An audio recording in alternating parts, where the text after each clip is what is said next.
omutonzi waffe Allah eyeyawulidde ku bitonde byonna bye yatonda. Tukakasa nti Allah waffe yasaanidde okusinzibwa era ng'ekyatutonza si kirala kubeera nga Allah asinzibwa mu bw'omu. Tumwegayirira Allah assa okusaasira n'emirembe bidde eri Nabbi Muhammadin sallallahu alaihi wasallam eyatugira n'eddiini yaffe eno ey'Obusiraamu. Naamira omwoyo gwange n'egyammwe okubeera nga tutya Allah subhanahu wa ta'ala era nga twesibirira entanda. Singa obulungi kwe kubeera nga tutya Allah subhanahu wa ta'ala. Watazawwadu fa inna khayra zadi taqwa, mwesibirire entanda. Entanda esinga obulungi kwe kutya Allah subhanahu wa ta'ala. Tuli mwezi ogwa Shaaban ogubuzaayo ennaku ntono okubeera nga tuyingira omwezi ogwa Ramadan. Nabbi waffe Muhammadin sallallahu alaihi wasallam yagamba idha ntasafa ash-Sha'ban fala tasumu, bwe mutuukanga mu makkati ga Shaaban temusiibanga. Eyo hadith eri mu Tirmidhi wa sahahu Nasruddin Albani alaihi rahmatullah. Newankubadde abamanyi abamu omuli Imam Ahmad ne Ibn Ma'in Al-Bayhaqi wa Tahawi balaba nti hadith munkar, naye Sheikh Ibn Baz alayhi rahmatullah bwe bamubuuza ku hadith eyo yagamba nti hadithun sahih. Omuntu bw'abeera nga abadde tasiiba ku ntandikwa, bwe tutuuka mu makkati ga Shaabaani tasiiba okuggyako yazze nga asiiba. Abadde asiiba olw'Emmande n'Olwokuna, abadde asiiba ennaku enjeru, oba abadde asiiba siyaamu Daawuda oyo yakkirizibwa okusigala ng'akola ki? Ng'asiiba. Naye onaagamba nti mbuzaayo wiiki tuyingire Ramadan, kantandike, oyo hadisi gwekwatako egamba nti idha ntasafa ash-Sha'ban fala tasumu. N'olw'ensonga ewaliwo baganda baffe abafuna ebibabuzaabuza nga babaga ntoddayo kola ki, naye gwe bagaana yoyo abadde nga teyatandikirawo kusiiba, oba embeera ze ng'abadde tasiiba naye azze ng'asiiba lwa Mmande, Lwakuna, asiiba ennaku enjeru. Lahu siyaamu Daawuda, alina ensiiba ya Nabbi Daawuda. Fahadha yastamiru fi siyaamu, asigala akola ki? Asigala asiiba. Olwaliro ngenda kwogera ku khasa'is, ebintu ebyeyawulidde n'omwezi ogwa Ramadan. Ngenda kwogera ebitundu bisatu. Ekisookera ddala ddi lwe tukakasibwako okusiiba. Ekyokubiri ebyeyawulidde mu mwezi gwa Ramadan. Ekyokusatu biki bye tufuna nga tusiibye oba emigaso egiri mu kusiiba.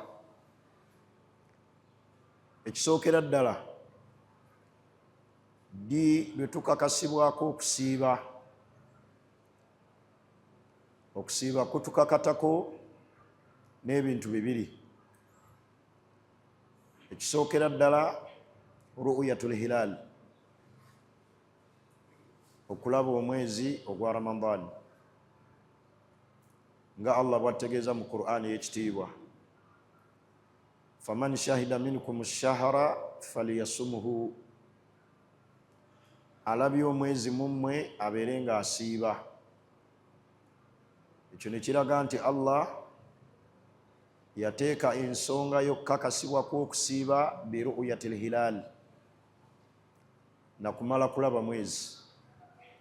Tetusiiba olw'okuba tuli bamugenyi asooka, tetusiibira kalenda, wabula tusiibwa olw'ebintu bibiri senga ekimu kibaawo. Ekyokubiri, ikmaalu Sha'ban 30 yawman, bwe guba tegulabise senga tujjuliriza Sha'ban ennaku 30, awo okusiiba kuba kumaze otukakatako. Abamu baganda baffe abasinga beekwata kusiiba kwa kalenda, batambula naki? Na kalenda.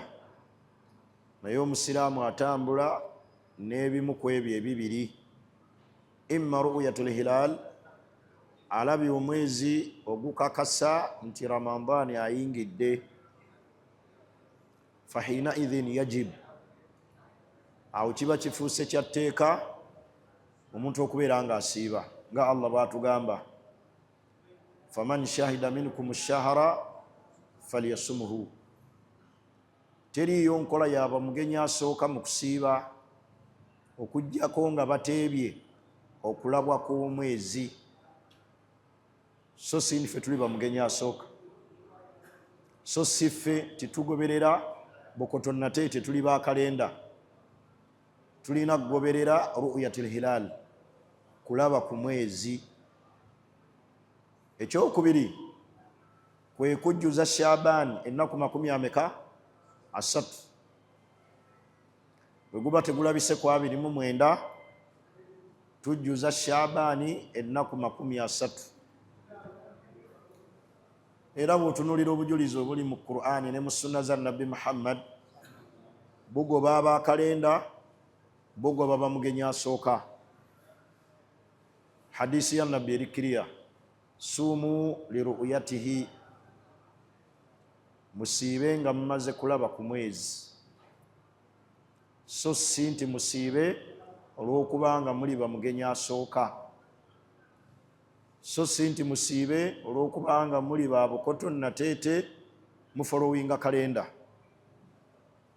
Wa aftiru liru'yatihi, n'eri mu kusiibulukuka nga Ramadani yaggwako, mulina era kulaba ku mwezi. Aya eri kiriya, faman shahida minkum ash-shahra, alabye mumwe omwezi, falyasumhu, bisababi ru'yatil hilal, olw'ensonga y'okulaba omwezi musiibe. Obusiraamu bwaffe buli kiriya, Qur'ani na sunna za Nabbi Muhammad sallallahu alaihi wasallam, mulimu abantu abakwata ebyo ebibiri. Ffe tuli ba kalenda, tuli ba bukoto nateete, ffe tuli bajjuma zukuuli, ffe tuli bamugenyi asooka, ne basiiba nga tebagoberedde ebyo ebimeka? Ebibiri. Era kiringa era abasiraamu abamu bwe baakwata ebiseera by'esswala nga babitambuliza ku ki? Ku ssaawa. Bwe ziwera 7 bo basaala, bwe ziwera 10 asiri eyingidde, bwe ziwera 1 magaribi ekoze eki?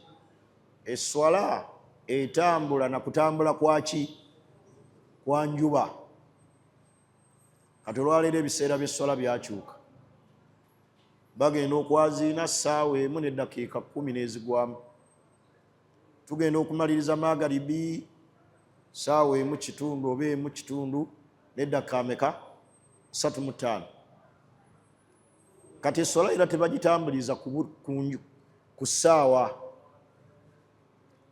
12 subi eyingidde, omanya 11:45 subi eyingidde, ojja kusaala mu budde obutali bwaki? Ate nga Allah atugamba atya mu Qur'ani, inna salata kanat ala almu'minina kitaban.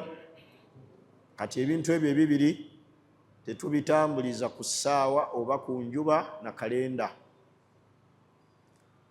Tumala kulaba ku mwezi ne tusiiba, oba okujjuliriza Sha'ban ennaku 30, kubanga mu Busiraamu tetulinayo mwezi gwa 31 era tetulinayo mwezi gwa 28.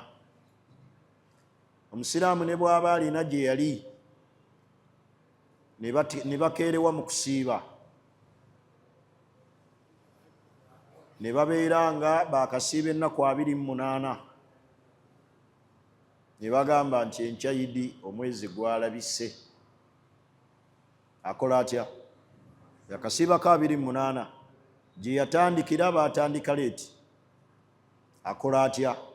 Bamugamba olunaku olwo asaale Idi, naye Idi weggwa agenda kuliwayo olunaku olwo ajulirize mmeka? 29. Muyinza okuba mwatandika okusiiba nga muli Singapore, muli Indonesia, temwagulabirawo.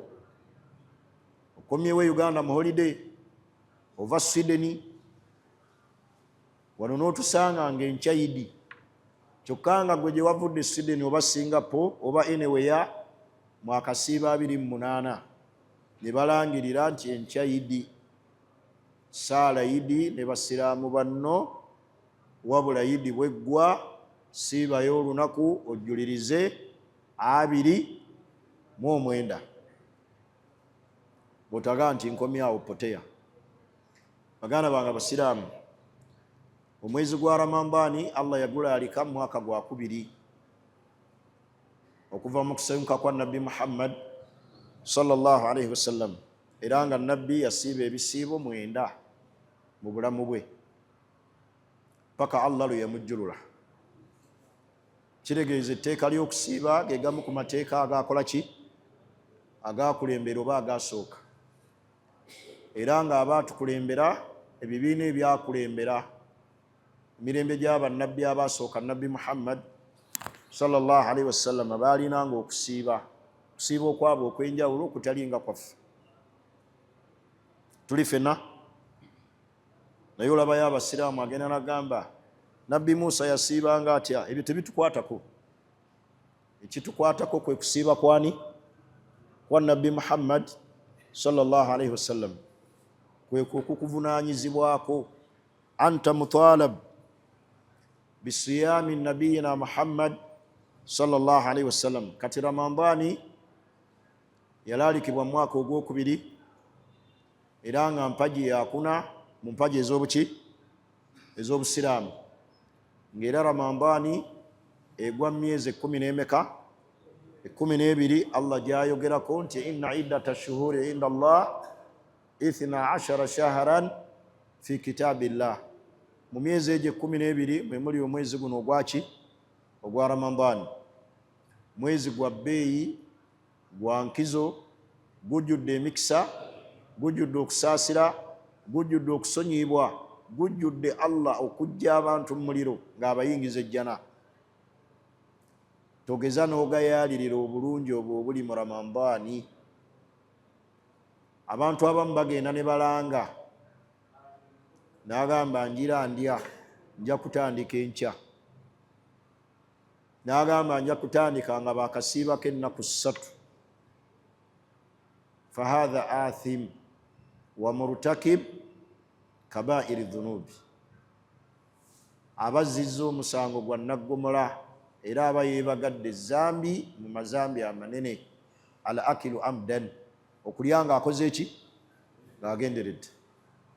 Kasita balanga, kasita tujjuliza Shaabani 30, tewabeerayo announcement ndala.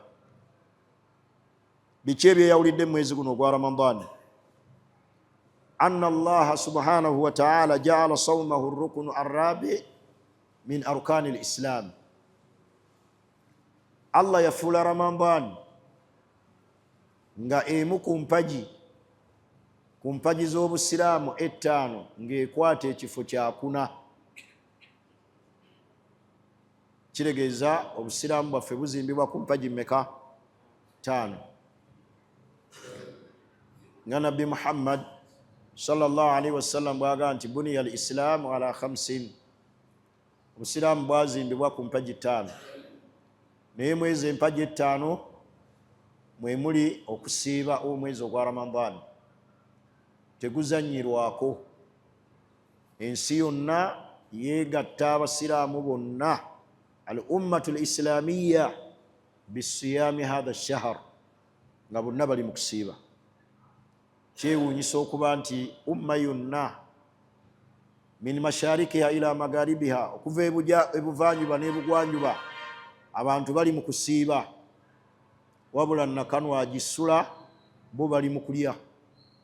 Bagamba tujja kutandika enkya, bo bali mu kulya. Agamba nze nakoowa okulumwa enjala.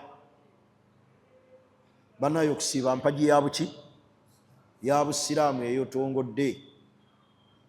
Tuli fenna kale okusiiba Ramadan Allah yakufuula kuzimu ku mpagi z'obusiraamu okuyimiridde obusiraamu bwo.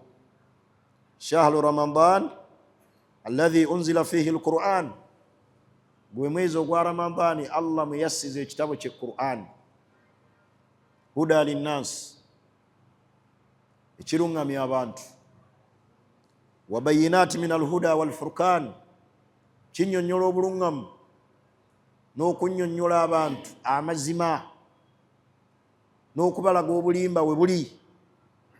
Allah kyatugamba nti faman shahida minkum shahra falyasumuhu, bwagulaba omwezi oba bagukulabidde falyasumuhu, mala kusiiba. Waliwo omuteeko gw'abantu abakola ensobi ne balya nga bagenderedde, naye lijahalin, olw'obutamanya obweyolesa eri abantu, ne balanga omwezi ti omwezi gulabise, era abasiraamu ne batandika okusiiba. Oli n'agamba nja kumala gwerabirako n'amaaso. Agenda okugulaba nga bakasiibako ennaku mmeka? 3. Naye nga abasiraamu batandika dde okusiiba. Eggwanga lyonna liranze nti okusiiba mwezi gwalabise. N'ensi gye twesiga ennyo ya tawhid, Makka ne Madina, ne balangirira. Siraamu n'agamba nze nja kumala gwerabirako n'amaaso. Agenda okugulaba nga wayise ennaku 4. Bane tusiibe Ramadani ya kitiibwa, togizanyiramu. Tegerekisi ekyokubiri ekiri mwezi ogwa Ramadani, anna Allaha azza wa jalla anzala fihi alquran, Allah muyassiza ekitabo kye Quran.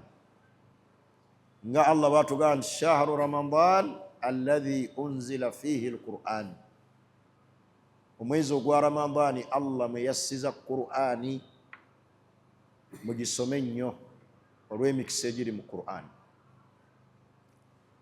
Allah gwakyataddemu abo abagayadde abatamanyi kusoma Quran, giwulirize nnyo. Naye musome Qurani mu Ramadani nnyo, asobola ogimalako ekiro n'emisana akikole, asobola ogimalako mu mwezi gwonna akikole, olw'ebirungi ne baraka n'okusaasira n'empeera ennene eziri mu kusoma Quran mu mwezi ogwa Ramadan. Jibrilu alayhi salam yajjanga eri Nabbi Muhammadin sallallahu alayhi wasallam fi shahri Ramadan, mu mwezi ogwa Ramadani, ng'emutendeka okusoma Quran emirundi emeka? 2 ng'ekka gyali. Jibrilu yennyini malayika. Gwe lwaki weegayaalirira Ramadani n'ozinga mikono bw'oti, n'oyingira mu masjidi n'ositama, n'otuula wooli n'ositama nga tosobola kusoma Qurani, n'oddaawo ku TikTok n'olaba TV n'olaba firimu, ekiseera ewalisomedde ki? Quran. Omwezi guno ogwa Ramadani Allah yassizaamu ekitabo kye Quran. Inna anzalnahu fi laylatil qadri, Allah yagisiza mu kiro ekyamagero, eky'omukisa, ekiro eky'ekitiibwa, era kiri mu mwezi guno ogwa Ramadani gwe tugenda okuyingira. Osuba otya okusoma Qur'ani mu mwezi ogwo ogw'ebbeeyi? Wabula nodda mu kwetimba ku TikTok. Katusuubire nti betulengera ku TikTok abazanyisa obubina ng'abamu baana ba busiraamu nti omwezi guno ogwa Ramadani gunaatuyambako ne mubula ne mutakola bikolwa ebyo. Naddala abantu bawana abaana abawala bamanyi nti oba akabina kyankize nnyo eri omukyala ayogera mu bibiri n'anyeenya akabina, tataddeemu nampale olw'okunyeenya obutafaali. Ahatha bazadde bammwe nga babalengera ne baba bali mu kabuli nga babalaga nti laba omwana wo kyaliko. Kimbibiri agira mbwati n'agira akabina. Abamu basitudde mannya ga Busiraamu, abamu bali mu jalabibu ez'Obusiraamu mu banyeenyeza obubina. Katusuubire nti omwezi guno ogwa Ramadani gugenda kubawa essomo mubule ate mwenenye muleme kukola ki? Muleme kuddira. N'olw'ensonga eyo mu bimu ebyeyawulidde mu mwezi ogwa Ramadani Allah mwe yassiza ekitabo kye ki? Ekyo kiraga enkizo, kubanga Ramadani gwe mwezi Allah mwe yassiza Qur'ani n'atubuulira n'ekiro mwe yakkira, kiro kya Laylatul Qadr, nga kitegeeza ki? Nti fa akthiru min tilawati al-Qur'an. Muganda wange omusiibi ne mwannyinaze omulungi, bakyala baffe abalungi, akthiru min tilawati al-Qur'an, banayi muyitirize nnyo okusoma Qur'an. Ayyuha al-mashayikh, bamasheekha ab'enjawulo baddu'aatu, akthiru min tilawati al-Qur'an, muyitirize nnyo okuddingana ekitabo kya Allah okukisoma. Muleke kulekera bahafidhu oba mmwe muleke kubuulira bubuulizi basiraamu bulungi bwa kusoma Qur'ani nga gwe tolinaamu mugabo. Akthiru min tilawati al-Qur'an, muyitirize okusoma Qur'ani laylan wa nahara, emisana n'ekiki? Ekiro. Osanga baseeka abamu abantu babazunza Mbale, Soronko, simanyi Bushenyi, agenda mu ddalasa nga talina na budde busoma Qur'ani. Bayimaamu abaatukulembera balekanga n'eddalasa nga zino ne bafuna liivu bagenze kusoma Qur'ani. Hatta Imaamu al-Bukhari, Imaamu Malik yalekanga ddalasa kusomesa hadith n'agamba ngenze kusoma Qur'ani. Lwaki bakutwala ebushenyi n'ovuga emmotoka n'olinnya bbaasi, obudde ne bukuyitako ne sawumu n'ekugoya nga tolina budde busoma ki? Funako ku liivu ya Ramadani obage nti bannange mundeke nange neeyawuleko ne Allah, nange ntuule ng'omuwalimu obudde guno omwezi nguweeyo nkole ku ibaada, nsome ku kitabo kya Allah nkimaleko. Singa bw'onoovuga safaari ngenze egindi bantutte egindi buli kanaku, kale Qur'ani okugiwa obudde kikulu. Ensonga eyokusatu, anna Allaha ja'ala fihi laylatul qadri, Allah mwezi guno ogwa Ramadani yateekamu ekiro ekyaki? Ky'omukisa, ekya Laylatul Qadri. Allah gwawaffaka n'akimuteebesa. Bw'oba oyagala okifuna kikolerere ku ntandikwa, oleme ggayaala. Allati hiya khairun min alfi shahr, ekisinga obulungi emyezi 1000. Allah senga akuwaffaka n'okifuna, nga Allah baaga nti inna anzalnahu fi laylatil qadr. Ebyo byonna biri mu mwezi gwa Ramadani. Allah me yassiza Qur'ani mu kiro ekyaki? Eky'omukisa, kiro eky'ekitiibwa. Allah mwagerera, bagera ebikwatako babiyisa, ate gwe oli muzanyi. Tegerekisi naddala baganda bange Abasiraamu, omwezi ogwa Ramadani bwe guba tegusobola kuteeka ku bunkenke kutya Allah, simanyiiyo mwezi mulala gusobola kuteeka ku bunkenke kutya Allah. Omuntu alemererwa n'anafiira mu Ramadani n'etamuteeka ku bunkenke, kumujja ku mazambi, kumuteekamu kugulumiza Allah, simanyiiyo mwezi mulala gugenda kuteeka ku bunkenke. Bw'oba tosobola kuva ku bwamalaaya mu mwezi ogwa Ramadani, neraba Omusiraamu yeebaka wali wansi nga malaaya eri ku buliri. naye nga kye beesonyiye kintu eki butakola ki buteegatta. Ono ali wansi, ono asula waggulu, ono asula mu ntebe mu ddiiro, malaaya esula mu kisenge. Bw'abanga Ramadani tasobola kuteeka ku bunkenke, mwezi ki ogugenda okuteeka ku bunkenke? Ono naawuliriza music, ono yasiibye n'asiibulukukira ku sigala, musanga atudde ali ku shiisha, amaze okulya futaali, eno akutte ensuwa ya shiisha. Ate n'ebintu ebimu tubikoppa bukoppi, si bwe kiri?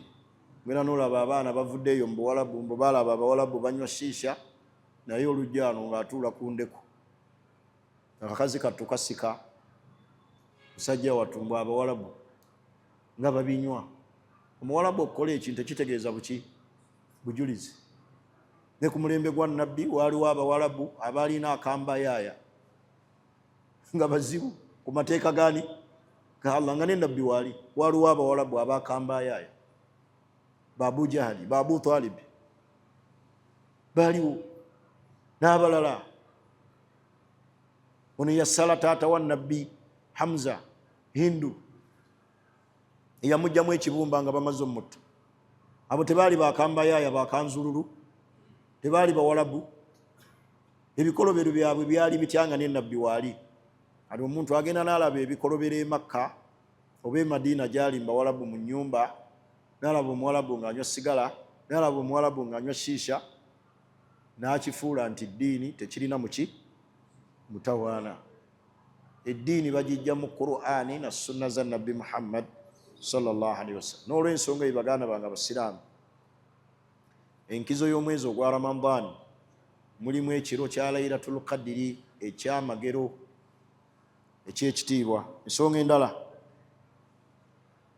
tuli fenna, Nabbi Muhammad sallallahu alaihi wasallam yagaa nti man kaama Laylatul Qadri, omuntu bw'ayimirira ekiro ekyo ekya Laylatul Qadri imanan wa ihtisaaba, nga mukkiriza amanya agenda kubalibwa mu maaso ga Allah, gufira lahu ma takaddama, Allah musonyiwa amazambi ge yakulembeza. Naye akiyimirira atya? Yo yazze nga yeefubako naku zonna 10 n'ayimirira anoonya ekiro ekyo. So singa ffe bwe tubaza obubaza kiro ekyabirimu omusanvu n'ogenda e Kansanga, ekyabirimu omusanvu n'ogenda e Wandegeya, n'ogenda e Makerere, n'ogenda ku Supreme, onoonya Laylatul Qadri mu kiro eki? Kaifa hadha? Bwe kiba kyayise ddala weefuddeko ddala onoonya Allah kusiima, anoonya ekiro ekyo okukifuna kasita ategeera nti Ramadani yonna agiyimirire asobole okukikola ki? Okukifuna. Ensonga endala eraga enkizo omwezi ogwa Ramadan, anna Allaha ja'ala siyamahu wa qiyamahu imanan wa ihtisaba sababan li maghfirati dhunubi. Allah yafuula omwezi guno omuntu aguyimirira nga mukkiriza, ng'amanyi nti Allah agenda muwa empeera mu gwo, Allah amusonyiwa amazambi. Teriyo kyabbeeyi nga Allah kukola ki? Kusonyiwa. Hadisi ya Nabbi Muhammad, hadisi ya Abi Huraira, yagamba Nabbi Muhammad, man sama Ramadan imanan wa ihtisaba, ayimirira omwezi ogwa Ramadani nga mukkiriza, ghufira lahu ma takaddama min dhanbihi, Allah amusonyiwa amazambi ebbanga lyamala bayewaza amazambi amaki? Amanene. Ate nga azze ayimirira, so si yimirirayo kiro kimu n'agamba nti Allah ajja kunsonyiwa. Kakiri nga hadisi egamba nti man salla 12 raka, omuntu asalira aka 12 olunaku ezigoberera essala kabuliya neki ne baadiya, Allah amuzimbira ennyumba muki? Mu jjana. Olowooza osaalayo lumu ne bakuzimbira n'ogamba ez'olwaleero nzimazi, nyumba yange bagizimbye. Olina kubeera nga okikola ki? Kyekwatako ala ddawaamu, kya lugenderezo, continuously. so si kusaalayo lumu nti ennyumba mujja nange koze eki gimaze. Bane twekwate ku mirimu bwe gityo. Ramadani bwebezze yimirira yonna, ebiro byonna obiyimirire, olwo Allah ajja kusonyiwa. Tegerekse. Wakad ajmaa almuslimuna ala sunniyati qiyamu layali Ramadan. Abamanyi baffe ab'obusiraamu beegatta kyokuyimira omwezi ogwa Ramadan okusaala ettarawiya sunna. Wakad dhakara an-Nawawi anna al-murada bi qiyamu Ramadan salatu tarawih. Imamu Nawawi yagamba nti nabbi kye yali ategeeza nti man kama Ramadan kusaala sola yaki ya tarawiya, yaani an yahsula al-maqsudu min al-qiyam bi salati tarawih. Omuntu n'abeeranga essola ya tarawih yagisadde. Abantu abamu bannabbidaa bakyalenjinga nnyo abasalafu nga babagamba nti bukya mugamba nti tuzuula mu ddiini, teriyo bidaa esinga nga abasalafu gye baazuula ey'okusaala essola ya tarawiya. Balaba nti tarawiya kiki? Bidaa. Tarawiya si bidaa. Waliwo omu yavuddemu statement nga mpulira kennyini maaso ku maaso naŋŋamba waliyo abasalafu bidaa gye baali bakoze esinga obubi ng'okusaala ettarawiya. Ate bo bamanyi nti abasalafu oba abatabuliiki be basinga okusaala eki tarawiya, balaba nti bidaa. Hadhi laysat bidaa. Essola ya tarawiya si bidaa. Abamanyi beegatta ala sunniyatu salatu tarawih. Sola ya tarawiya sunna. Tegerekse. So si bidaa kubanga nabbi yagisaala, naye n'atya Allah ojjira alika ku bantu ba umma ye n'aleka okugisaaza muki masjid. Yennyini yatulagira nabbi n'atugaa nti man sallama al imam, asaala nani hatta yansarifa, paka lwakoze eki lwamaze Allah amuwandiikako empeera z'omuntu ayimiridde ekiro kiramba. Kati omuntu yenna agamba nti tarawiya bidaa, nabbi ayigiriza abantu okukola bidaa mu busiraamu. Naye oli aga nti abatabuliiki sirabangayo bidaa gye baali baleese ennene mu busiraamu nga bidaa ya tarawiya. Tarawiya si bidaa, sola ya kitiibwa ya bbeeyi. Tegerekse. Kale ate abantu bamanyi nti bwe tubeera mu Ramadan essola eno ekyuka erinnya, esigala era kiyamu ki? Kiyamu layiri, esigala tahajjud, esigala salatu layiri. Kati ogamba otya nti eri bidaa? N'olwensonga etusaale abantu baleme kutunafuya kutujja kuki? Ku mulamwa. Songa endala, anna Allaha yaftahu fihi abwaabu al-jinan. Omwezi ogwa Ramadan ebigwawulidde emiryango gy'ejjana Allah agiggula mu mwezi ogwa Ramadan gyonna. Giri emiryango emeka? 8. Ate egy'omuliro 7.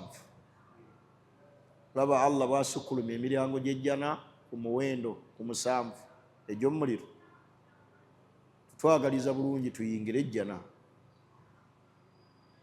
N'agiteekako emiryango 8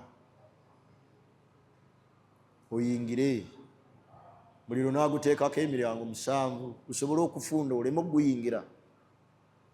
Naye emiryango gy'ejjana Allah agiggula mu mwezi gwonna ogwa Ramadan, gibeera nga miggule. Tuli fenna wayughlaqu fihi abwaabu niran, emiryango egy'omuliro Allah n'agiggala olw'obulungi bwaffe, rahmatan bina, kutusaasira Allah ffe abaddu be. Mulyango agusibye, lwaki okola ebikuyingiza omuliro mu mwezi ogwa Ramadan? Tuli fenna hadisi ya Abi Hurayra anna Rasulallahi sallallahu alayhi wa sallam qaal idha jaa Ramadan, yagamba nti Ramadan buli wajja futihat abwaabul janna, emiryango gy'ejjana Allah agiggula.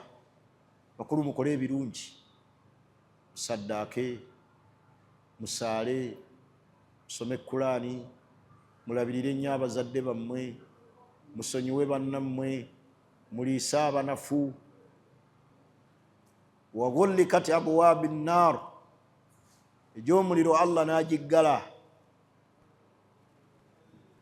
Tuli fenna. Wa suffidat shayatin, shaitaani Allah n'azisiba kuki? Ku njegere.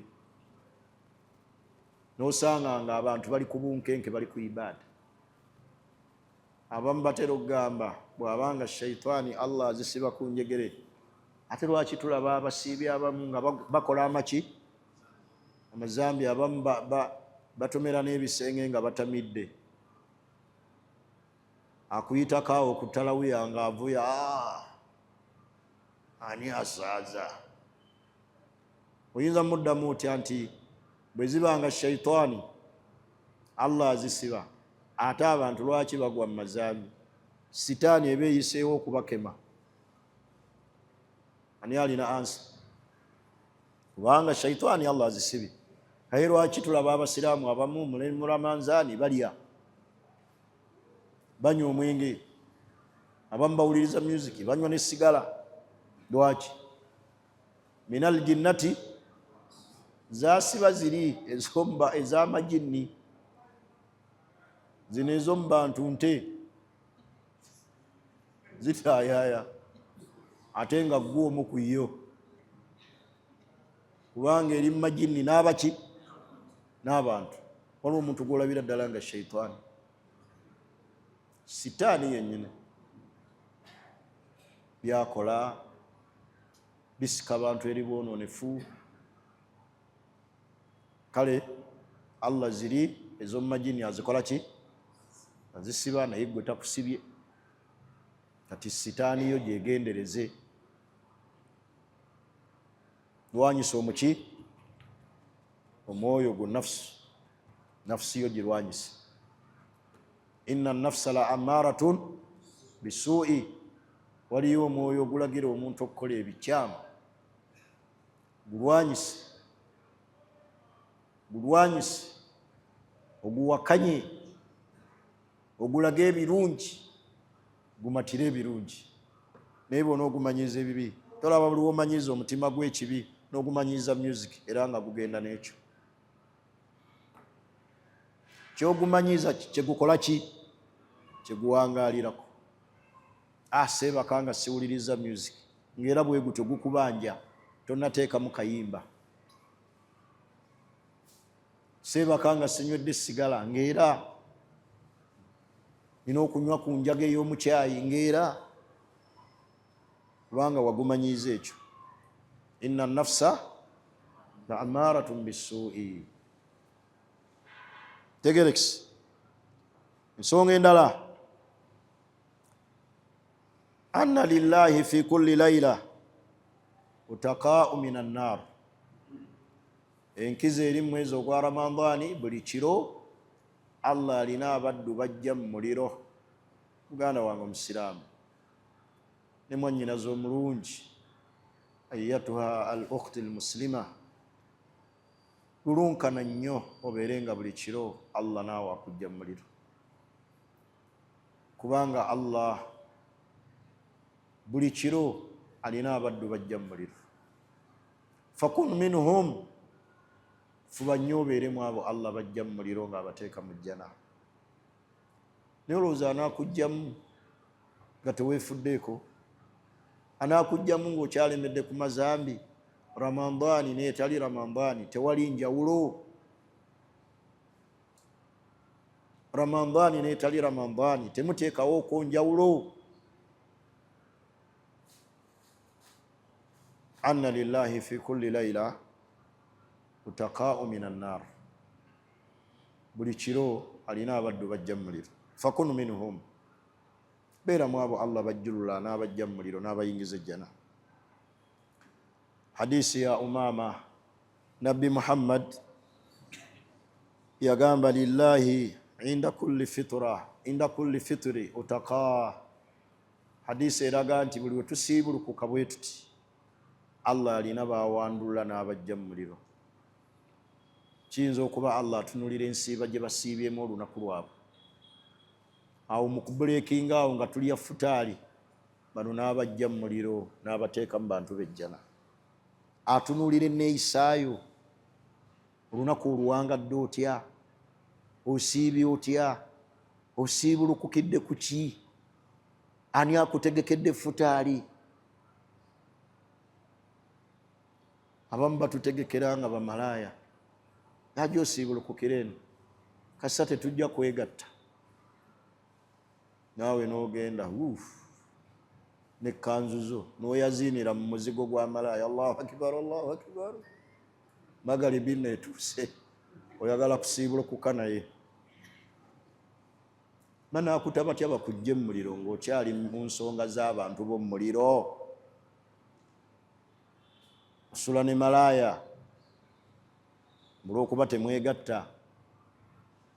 Ssebo Senkaaya asula mu ntebe, Jamada Hafsa yali ku buliri, naye tebabawowanga, bagamba tulinze Ramanzaani eggwe ku Yidi lwekiggwa. Banaakujja batya mu muliro ng'okyali ku nsonga z'abantu b'omuki? Osangayo n'abasiraamu abamu abagenda mu masabo muki? Mu Ramadaan n'ayingira essabo, ayagala bite? Banaakujja batya mu muliro ng'okyesibye ku nsonga z'abantu b'omuki? B'omu muliro. Tuli ffenna. Nsonga endala, anna siyaamu Ramadaani sababun litakfiiri dhunub. Ramadaani nsonga etusanguzaako amaki? Amazambi. Buli w'osiiba Ramadaan, Allah akusangulako amaki?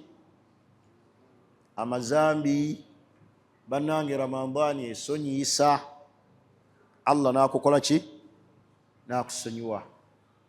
Kibola Nabbi yagamba ati ennyindo y'omuntu erwala ekkookolo, oyo asangiddwawo Ramadaani, falamu yugfalu, Allah n'atamukola ki?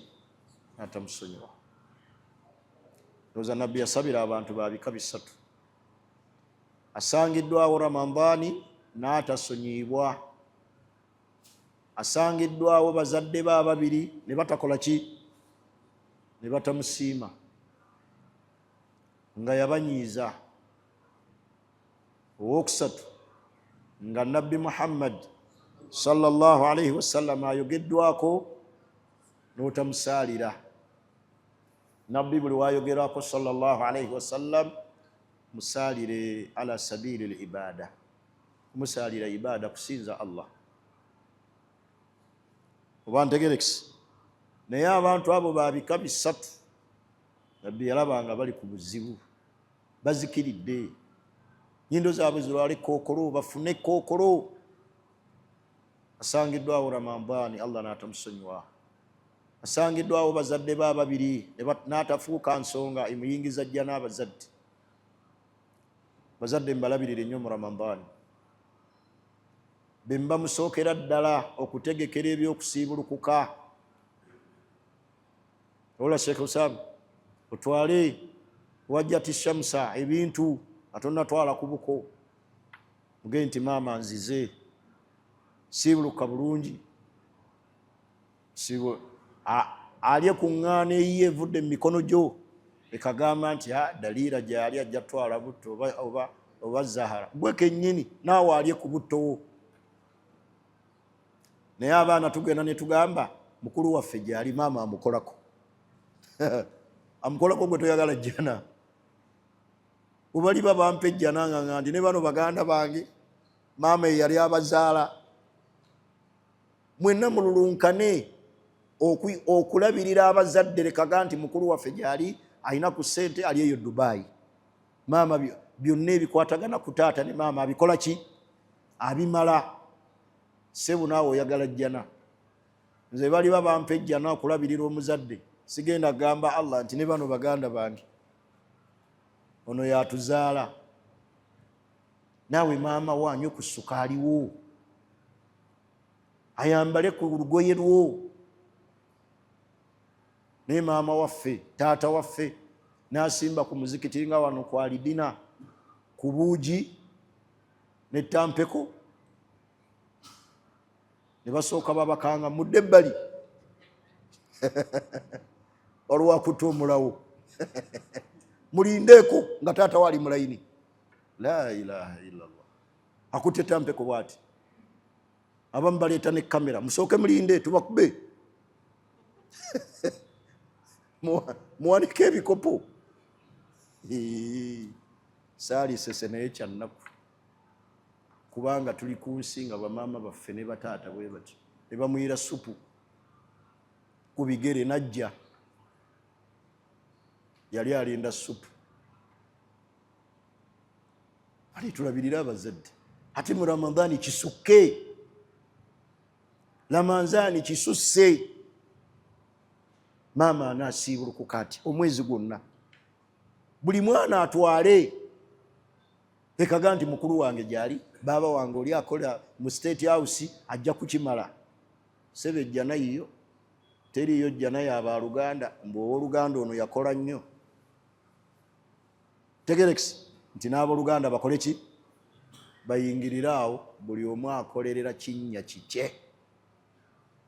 Oba ntegerekisi, tebagenda kukusiima nti baabawo yaliisa nnyo maamawo, nti nammwe baazaala. Tegerekisi, Busaama bakusiimye olw'okulabirira Jatti Shamsa, aga nti yingira ejjana. Nogaa naabo baganda bange Beeka, Abdul Sabur, mujje bampadde ejjana. Baagala ggwe okoze eki eri maama eri taata. Ate ekirala, abantu bano twabasomesa irimu egenda okubammisa empeera, ne tubalaga nti omuzadde yekka alina okulabirirwa ye maama. Bassebo ne taata bamulabirira. Taata w'amaanyi, alina enkizo, enkizo ye nnene. Naye tugenda ne tuwa maama yekka, taata ne tumwerabira. Naye nga taata wo n'omulimu gwe yakola okuserekitinga akulondere maama oyo yakuzaala, ogwo nagwo muki? Taba mumuserekitinga, yaligenze n'abalala. Oluusi nga n'abamu batamiivu basamize. Naye mu nsi yonna yaga nti kyana kiwala kino n'abazaalamu, eyo yokka selection emuweesa credit. Ani oyo gwe njogerako? Taata. Alabidde maama wo paka lwatuusa mu bizibu. Tolowooza nti abasajja tebafuna bizibu eri bakyala. Lwakuba maama wammwe abazze ebbali n'aga abaana bange nina ekizibu kyakiyitamu. Naye lwakuba abasajja tetwogera. Naye nga ne taata yazzizza abaana ebbali n'abaga abaana bange ebizibu bya nnyammwe byengumidde biki? Wallahi n'abasajja balina ebizibu. Bagumiikiriza, bakazi bavuma, bajerega, bakakkanya. Ojja n'ebintu otoba tolidde kya misana, naago afuna w'obiteeka.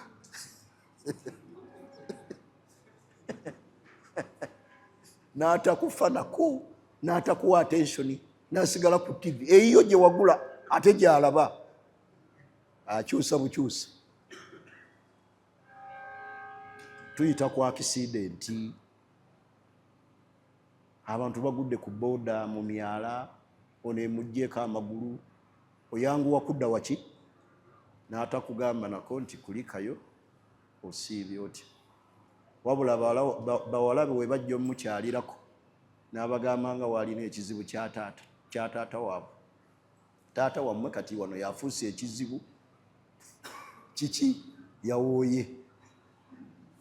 N'abaana nno ne bazimba.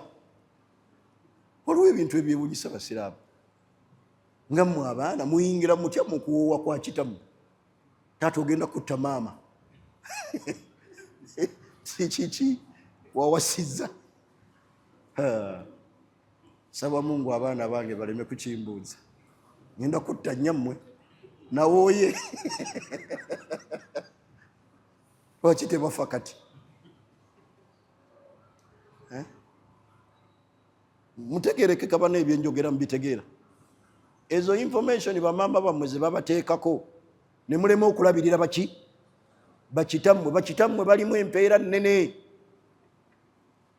Anti oli agizoga nti tolaba hadisi bwe yajja, omusajja yajja eri Nabbi n'amugamba nti man ahaqqu nnasi bihusni suhbati, ani gwe mansinga okwagala mu bantu? N'amugamba ummuka.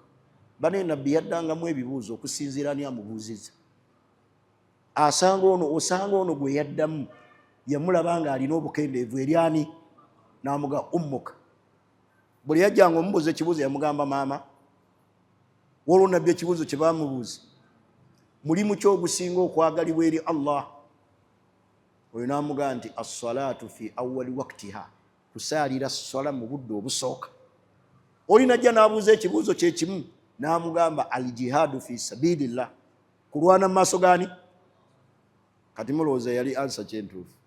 Buli omu amuddamu okusinziira ki? Abuuzizza afaanana atya? Akati gwe senga omusiraamu yakasiramuka n'agaana akasiramuka awo emyezi 2, n'agaana ye sheekhe nsinge kwekwata ku ki? Ng'omugamba otya? Tinyweza nnyo sunna y'omuswaki? Olina mugamba otya? Olina mugamba otya? Nyweza shahada, osoma obuki? Siraamu oyige swala omuyigirize. Ebikola ki? Akati bw'atyo nabbi bwe yaddangamu, so si nti bassebo bataata mulina balekaawo. Sajja watu abaana ne bajja omulabako, abaana ne badda n'ennyaabwe mu kafunda, ne bamupakira ssente buli asiibula, maama tujja kulabagana, maama tujja kulabagana. Musajja watu ali mu ntebe atudde bw'ati nga yagenda n'okugula omugaati ekiro. Buli asiibula, maama nkulabyeko, taata bamuwa bibatu bikalu. Naye nga n'ekiro n'ennyumba oluusi mwe basula yagikola ki? Lwaki mufiirwa empeera eziri mu bataata? Naye ekyo kiva ku nsomesa y'abawalimu abamu ababalaga nti maama, naye taata yalagawala. Sebe okuzaala mukazi abaana si kiki? Si kyangu. N'omuzaalamu asooka n'omuddako owokubiri, kyoyita ekyomuzanyo, nakyo si kyangu. Evula abakazi bagira onkutudde onzannemu abaana, nze tonkutula bwenti bwe nali nange onkutudde, nali bwenti, mwe temwandabako mu myaka gyange, bwenti bwe nali. Olowooza bo tebankutudde? Nammwe babakutudde. Naye bo bawoza kimu, omusajja akoze eki? Akukutudde ki? Naawe omukutudde. Gamba buli omu akutula munne. Kale pointi yange ebadde nti mulabirire bazadde bameka? Taata naani? Ne maama. Muleke kulabirirako omu, kujjako ng'omu Allah yamukola ki? Mani pointi mugitegedde? Naam. Kyenjagala ekisembayo olwaleero, obudde nga budduka nnyo ya Rabbi. Biki bye tufuna nga tusiibye? Biki ebiri mu kusiiba mu bufunze obw'ekika ekyawaggulu? Usulu takwa, okutya ani? Okutya Allah. Era Allah bwe yali atandika etteeka erikoola abakkiriza basiibe, yabagamba la'allakum tattaqun, bwe munaasiiba mujja kutya Allah. Bane mufunire takwa mu mwezi ogwa Ramadani. Anaalimu okufuna takwa mu Ramadani, sisuubira nti onoogifuna mu sseba aseka oba mu nseenene. Mwezi gwaki? Era Allah bwe yali amaliriza amateeka ag'okusiiba ago gonna ge yannyonnyola, era yafundikira agamba inna Allaha yufassilu ayatihi linnaasi la'allahum yattaquun. Allah annyonnyola amateeka ge eri abantu basobole omutya. Usulu takwa. Ekyokubiri al-maghfira, Allah okukola ki? Kusonyiwa. Bane guno mwezi gwa kusonyiyibwa. Saba nnyo Allah akusonyiwe, kubanga gujjuddemu maghfira, okusonyiyibwa kwa Allah okw'ekika ekyawaggulu. Tunoonya okusonyiyibwa mu mwezi ogwaki? Ogwa Ramadani. Ntegerekisi ekirala, as-saim, omuntu yenna asiiba, yashuru bi alami al-akharin, awulira okulumwa kw'abaganda b'abalala, min al-muhtajin, abalina obuki? Obwetaavu, min al-fukarai wal masakin, abaavu abeetaaga okudduukirirwa. ekyomusiibi akifiiringa abuuza waliwo bwetaavu ki alumwa ng'alaba banne abeetaavu beetaaga okudduukirira ebyo byonna emigaso giri mu kukola ki naye tuve mu kusiiba olaba omugagga bwakunoonya naye wano nga tusiiba abantu balumirirwa bannaabwe ateekawo ekiwagu ky'amenvu anoonya abakola ki abakiryako abeera ne sukaali ensawo naga agitwale ku muzikiti naye ramanzaani eggoola abe hajjati akuwa ensawo ya sukaali oba haji ramanzaani abantu balumirirwa ensonga endala mu bibala oba mu migaso egiri mu kusiiba tahdhibu l akhlaq okusiiba kutuluŋŋamya ne kutuwa empisa ki ennungi abantu ne bambala bulungi abakyala ne gwolaba abadde akunama aba ne batoogera bigambo bya buwemu era nabbi kyavaga nti insabbahu ahadun wabeerawo akoze eki akuvumye falyakulu inni saim mugambe nasiibye olaba empisa ezo obukakamu oli tayita ku munne nga tamubuuzizza oli tayita ku munne nga amala gali awo empisa ennungi abantu ze boolesa mu ramadaani tevolaba kyewuunyisa okuba nti tusiiba abafumbo ne basigala mu lusirika oli naasigala nga tabuuza munne oli naasigala nga akyasula mu ntebe ne basigala nga bayisiŋŋanya mu nnyumba n'olaba abafumbo nga balwana mu ramadaani ng'obajja ku poliisi seeka omusajja yabadde anzita ekiro yankubye akabaawo kaliko emisumaali ena n'odduka ku poliisi n'omusanga omukazi wattu bamusibye bandeegi omusiraamu ali mitayimbwa bwati mweyaliiridde eddaaku agaseeka ngambira ku basiraamu bannambuuleko nasiibidde muno yakubye omukyala okusiiba kuleeta empisa ennungi amaka gaffe bwe gaba tegasobola kubeera mu mpisa mu ramadaani ne muterekereza kuva mu lusirika muli luvaamu ddi lwaki okuba omukyala mu ramadaani lwaki omma omukyala emmere mu ramadaani lwaki omukyala ovuma bbaawo mu ramadaani tahdhibu l akhlaq empisa ennungi ebigambo ebituvaamu mu ramadaani bibeere ebigambo bya muki bya musiibi ensonga eddirira esembayo tazikiyatu nafsi okusiiba kutukuza omwoyo kutukuza omuki omwoyo gwo ne gutukula n'oyagaliza banne ebirungi n'oyagala okukola ibaada n'oyagala okuyamba abantu olw'omutima gwo nti mulungi okusiiba kuno kutukuza omwoyo ogw'omusiibi ate nga okusiiba ddagala ku sayidi ey'emuki ey'omubiri bw'osiiba waliwo saaviisi Allah gyakola eri omubiri bameka ababeera n'omugejjo nga gubatamye ne gusala muki mu kisiibo n'asala kilo ze 5 oba 7